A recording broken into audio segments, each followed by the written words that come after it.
Jika anda seperti saya, orang bisnes yang bekerja keras pagi sampai malam, anda mungkin boleh relate dengan video ini. So, boleh bayangkan tak, saya punya mindset, cara fikir bekerja selama 10 tahun berubah macam tu saja. Dan I found out yang benda ni membuatkan saya rasa lebih tenang, rasa lebih clarity, rasa lebih in control and much better. Dan selama 10 tahun ni saya ingat saya ni adalah seorang yang agak workaholic lah. Saya boleh kerja pagi sampai malam depan laptop non-stop, and then cuti pun saya kerja. Tapi this year ataupun particularly last 3 months lah, waktu saya record video ni, ada sequence of big events yang membuatkan cara saya berfikir, cara saya bekerja berubah. And one interesting facts yang saya find out about myself adalah serupanya saya bukanlah workaholic yang saya sangkakan. Saya cuma lari. Saya lari daripada masalah. Kerja yang saya rasa benda tu adalah satu passion saya, rupanya adalah tempat saya menyorok. Ini adalah satu coping mechanism. Ini satu tempat yang saya escape daripada masalah. Jadi kalau setiap kali ada benda-benda yang susah, mencabar, hard conversation, benda yang saya tak nak hadap, saya just depan PC, hadap screen, and then saya rasa selamat. Dan yang paling scary, saya tak perasan pun benda ni selama 10 tahun. Hello, Assalamualaikum. Nama saya Farabi. In case kalau anda tak kenal saya adalah coach and consultant dalam marketing. Tetapi video ni bukan pasal marketing. Video ni tentang usahawan, entrepreneur, business owner yang berusaha siang dan malam. Ini tentang satu benda yang tak ramai pun business owner, entrepreneur nak cakap. Apabila kita bercakap tentang hustle, tentang grinding, usaha pagi, siang, malam, non-stop. Dan sebenarnya bukan bisnes tu yang rosak dulu, tetapi kita yang rosak dulu. Jadi kalau anda adalah seorang founder yang otak dia tak boleh nak shut down macam saya, okay, dah habis kerja pun saya still rasa in kerja walaupun berada bersama dengan family ataupun dekat tempat tidur, yang kadang-kadang kita rasa bersalah kalau tak buat apa-apa. Tolong tengok video ni sampai habis, sebabkan dalam video ni saya nak kongsikan 6 benda yang saya mula sedar bila saya mula betul-betul kenal diri sendiri. Termasuklah salah satunya konsep tentang rezeki yang saya salah faham selama ini. Dan bila saya betulkan, somehow lah, dari saya kerja 12 jam sehari macam nak mati dulu, sekarang ni roughly saya boleh kata saya kerja dalam 4 jam sahaja or less. So, jom kita mula. Firstly, kalau anda adalah saya punya follower ataupun subscriber, anda mungkin perasan yang saya dah lama tak post semenjak saya punya birthday 30 April lepas. Saya dah tak buat apa-apa posting kat social media, dekat email. In fact, video YouTube yang macam ni pun saya last buat bulan 1 tahun 2026. Padahal sebelum tu saya konsisten adanya konten lah setiap hari. Video YouTube adalah 2-3 kali sebulan. Tapi for 1 kuarter 3 bulan lebih tu saya senyap terus. Dan saya tahu anda tak kisah pun. Tapi saya nak share apakah benefit yang anda boleh dapat. So firstly, saya mula sangat sibuk apabila ada satu projek besar masuk, and then saya dah mula consult klien-klien secara online dan offline. Sebelum ni saya buat online saja, tapi sekarang ni ada yang offline, saya pergi kepada office mereka. And then yang ketiga adalah tentang hal-hal personal yang buatkan saya punya mindset berubah secara total. Sebab tu saya ambil masa yang cukup untuk saya, nak kata rehat pun rehat, reset pun reset, and then membentuk cara saya fikir kembali. To be honest, saya segan nak share about this sebab dia melibatkan benda yang aib kan, kelemahan. Tapi saya fikir-fikir balik, tak apalah, worth to share sebab ramai je. In fact, 10 tahun ni saya dah jumpa banyak business owner, ramai je mengalami masalah yang lebih kurang sama macam saya. And macam saya cakap awal tadi, saya rasa saya adalah workaholic. Saya non-stop kerja depan PC, dan saya ada masalah untuk stop bekerja. Saya tak boleh kalau tak buat apa-apa. Saya pernah benci hari Jumaat disebabkan waktu tu staff dah nak cuti. And then saya suka pula hari Isnin ataupun Ahad malam sebabkan bisnes mula berjalan kembali. So saya mazhab thank God it's Monday, not thank God it's Friday. Sabtu Ahad pun saya kerja, cuti pun saya kerja. Dan deep inside my heart saya tak suka, saya benci ada cuti sebab saya tak dapat nak spend the whole day in my comfort zone. Cara saya fikir bisnes waktu tu kan, saya rasa macam banyak lagi lah benda nak kena bina, banyak lagi lah benda yang nak kena settle. So setiap masa saya membuatkan diri saya sendiri dan sentiasa berada dalam alert mode, dan ada je benda nak kena buat dan bina. Saya rasa otak saya jadi macam slow kalau tak kerja, and then akan ada rasa excitement bila kita ada mula benda nak kena bina, nak settlekan. Dan ini menjadikan otak saya sentiasa ada loop untuk fikirkan pasal kerja dan projek yang belum settle setiap masa. So, how does it affect me? Well, you can guess je lah. Anda pun boleh teka. It affects my family, my relationship. Ianya mungkinlah tak seteruk yang anda sangka. Adakah saya spend masa dengan isteri dan anak? Of course, yes. Setiap hari saya spend masa. Sebab masa saya fleksibel, saya bekerja sendiri. Tetapi level kualiti dan kuantitinya di level unsatisfactory. Kalau anda tanya saya sekarang, di level yang tidak puas hati. Saya uruskan anak pagi-pagi sebelum kerja, and then waktu work from home pun saya spend masa juga dengan mereka. Setiap 2 minggu saya balik kampung sendiri, lagi 2 minggu saya balik kampung mertua, and weekend je saya bawa je family keluar makan sana sini. Balik dari keluar saya sambung kerja. Saya masuk balik gua saya, and then saya sambung kerja. Dan tak perlu tunggu weekend pun untuk saya bawa family saya keluar. Kadang hari weekday pun kerap je bawa jalan-jalan makan luar, and then balik sambung kerja. Cuma kelemahan saya daripada kecil, saya tak suka travel jauh. Jadi saya memang, dan saya pun tak suka jam, so saya jarang bawa family saya travel. Jadi berseronok travel bersama family tu boleh dikira dengan jari lah. Itu pun kalau saya punya family buat hosting family day, ajak semua adik-beradik datang, itu barulah saya paksa pergi. So what happened to me adalah, actually benda ni dah start daripada 2021 lagi, after COVID. Ada banyak benda yang besar berlaku pada diri saya.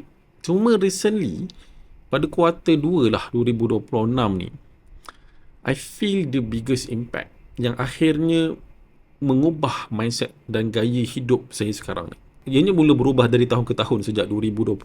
Cuma dia macam exponential pula perubahan dia for the past 3 months. Dan semuanya bermula apabila saya mula memahami diri saya sendiri. Dari situ saya mula realise 6 benda yang saya realise about myself, iaitu yang pertama ialah saya ni bukan workaholic. Saya anggap saya punya kerja tu sebagai saya punya escape. Saya punya escapism. Kerja and being busy adalah saya punya coping mechanism untuk tak nak hadap masalah yang ada dan mendatang. And then dalam kedua, saya find out yang saya adalah seorang avoidant. Dalam ilmu attachment style, which is saya sangat recommend anda find out anda dan partner attachment style yang bagaimana. Kalau saya tahu benda ni lagi awal, saya akan study benda awal, disebabkan memahami tentang attachment style, sama ada anda avoidant ke, anxious ke, secure ke, menjawab banyak gila persoalan yang saya ada, dan saya tak ada masa pun nak cari jawapannya. Tetapi benda tu sentiasa ada persoalan. Kenapa dia ni macam ni? Kenapa aku ni macam tu? Kenapa? Behavior kita kenapa jadi macam ni? So semuanya terjawab apabila saya buat satu test dan saya find out yang saya ni adalah seorang avoidant. What the word means adalah saya always avoid benda-benda yang susah seperti hard conversation, and I always keep to myself. Always keep the problem to myself. Saya perlukan distance, saya perlukan space, saya perlukan masa sendiri untuk feel safe. So, makin kita rasa rapat dan sayang seseorang itu, kita akan mula makin nak menjauh. Disebabkan kita punya nervous system regulate macam mana childhood kita masa dulu. And then yang ketiga, berkaitan dengan tadi, macam mana kita react sekarang ni berkaitan dengan inner child kita, dengan kita punya trauma waktu kecil. Dan waktu yang ketiga ni, saya tak rasa saya punya childhood ni, saya tak rasa saya ada childhood trauma. Sebabkan saya rasa dan percaya yang my mom and my dad were loving parent. Tapi kan, the more I look, the more I betul-betul duduk dan contemplate dan fikir secara dalam, yes, they did their best. They did their very best.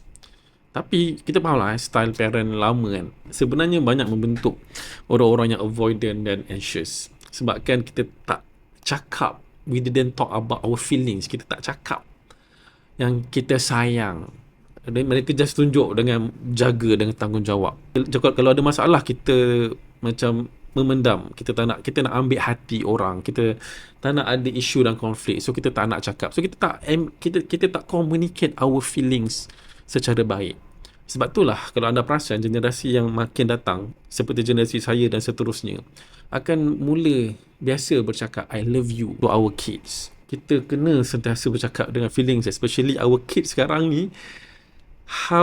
Macam mana mereka membesar dan react nanti adalah macam mana treatment daripada parent kepada mereka waktu mereka kecil lagi.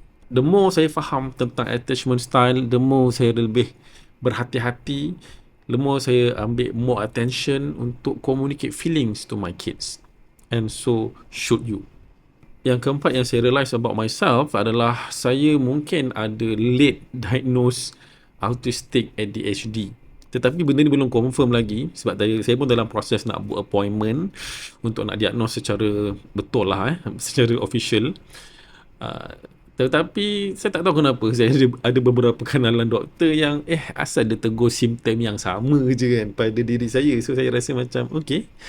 And then simptom tu boleh kata ada, and that's interesting.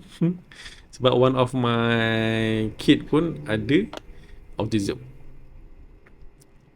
And then yang kelima, dalam ilmu relationship ada pasal love language kan. So sepanjang ni saya ingat saya punya love language adalah gift dan juga act of service. Tetapi rupanya bila saya buat test, saya dapati yang saya punya love language adalah words of affirmation. The main one. Ya, benda ni boleh berubah setiap 6 bulan. Tapi somehow, it makes sense. Dan yang terakhir sekali, yang nombor 6, cara saya berfikir tentang rezeki. Konsep rezeki tu totally berubah. Kita tahu Allah yang bagi rezeki. Tetapi cara kita bekerja macam workaholics tu, seperti dan seolah memang rezeki tu datang daripada usaha kita. Ada level yang saya pernah breakdown, yang saya langsung tak boleh buat apa-apa kerja langsung. Saya kan jenis yang workaholic. So for the past 3 months tu, ada satu event yang berlaku pada diri saya yang mungkin saya tak ready lagi nak bercerita tentang hal yang agak personal. Tetapi saya find out yang saya yang level workaholic tak boleh tak ada kerja, saya langsung tak boleh nak buat kerja. Dan agak lama saya tak boleh buat bekerja. Tapi dalam keadaan yang saya tidak dapat bekerja tu, rezeki tu masuk tanpa disangka-sangka. Rezeki yang kita tak pernah plan dan cari. Tak adalah nak kata rezeki tu banyak sampai settle semua hutang masalah, tapi satu teguran daripada Allah yang Farabi, engkau tak usaha pun, kalau rezeki tu ada untuk engkau. Tapi bukanlah membuatkan kita tak nak berusaha. Kita sentiasa akan berusaha. Dan kat situ saya juga mula belajar tentang tadabbur ayat Quran. Adalah Ustaz sharing yang sebenarnya kita bekerja ni bukan untuk mencari rezeki. Allah yang bagi rezeki. Kita bekerja, dalam Quran cakap, Allah cakap, kita bekerja ni adalah untuk mensyukuri nikmat Allah. Segala nikmat yang Allah bagi kat kita ni, dari segi badan kita, cara kita fikir, kita punya usaha, kita punya kudrat, tenaga, talent, skill, kemahiran kita ni, Allah bagi kat kita ni, kita bekerja ni untuk kita mensyukuri. Ya Allah, terima kasih, Alhamdulillah, segala puji bagimu kerana bagi semua benda ni kat aku, dan aku bekerja untuk menjadi orang yang terbaik. Sebabkan Nabi SAW bersabda, yang terbaik di antara kamu adalah orang yang paling bermanfaat. Dan setiap orang ada kelebihan, ada talent dia sendiri. Jadi, cara saya fikir tentang konsep rezeki ni, kita bekerja untuk mensyukuri nikmat Allah. Tapi dalam masa sama, kita faham banyak benda nak kena bayar, hutang sana sini, apa semua tu. Kita gunakan konsep kita berdoa, usaha, dan kita tawakal. Dan kat situ, Allah kata, barang siapa yang bertawakal, Allah akan bagi rezeki tanpa arah kita tak sangka. So saya memang terkejut betul lah dalam keadaan saya tak boleh nak bekerja tu. Pop, segedebuk rezeki masuk. Dan after that saya mula nak repair balik hidup saya dan saya dah mula bekerja balik seperti biasa. Sepanjang ni pun saya bekerja, cuma saya macam bukan level bekerja yang dulu lah, yang macam betul-betul hustling pagi, petang, siang, malam tu. Tapi sekarang ni saya rasa macam ada satu batu yang sangat besar macam terangkat daripada bahu saya. Dulu saya rasa kerja tu yang menghidupkan saya, tetapi rupanya I didn't live my life at all. Now saya rasa lebih hidup. I started to live my own life after more than 10 years of working. Kalau dulu kan otak saya ni tak dapat nak shutdown kan, fikir kerja waktu malam, weekend. In fact, saya salah lah, dengan family sendiri, dengan depan anak-anak pun otak masih lagi fikir kerja.